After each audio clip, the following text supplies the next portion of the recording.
How does the NFL fix this problem?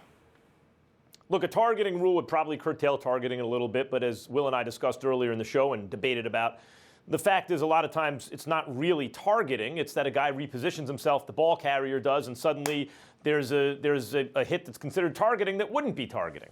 And so that's not the primary way I think you can address player safety. I think there is a better way, and it's a real effort to get drugs out of the NFL. And I do not mean marijuana. I mean PEDs and opioids, painkillers. Because the real issue with NFL football is, in fact, the violence that's intrinsic to the sport. That's the problem. So do you want them to continue playing football? Okay, because it's always been a violent sport.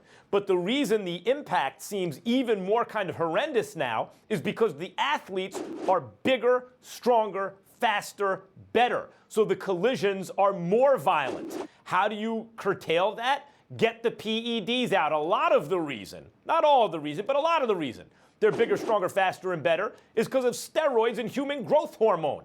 And the NFL, for some reason, the culture around the game, and that includes by the fans, but I think the league has to take a leadership role here, is to kind of look the other way. A guy gets suspended for PED use, it's no big deal. It barely makes news. He comes back and plays the same season, no one bats an eye. He's still a good guy, all those things.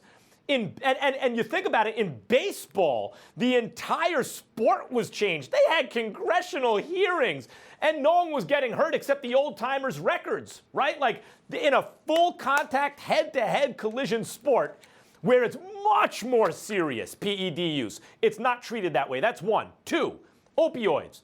The way these guys stay on the field is painkillers, stuff that shouldn't even be legal to take most of the time. The league's got all upset about marijuana, but like opioid use is a major issue in this country right now and a huge one in the NFL. If guys didn't have those drugs to keep them on the field, you think they'd be as likely to lay on the kind of licks that they do and then get back on the field, which exacerbates physical injury? This is the number one issue, guys, going forward for the NFL, the violence of the sport. PEDs and opioids. That's what they should address.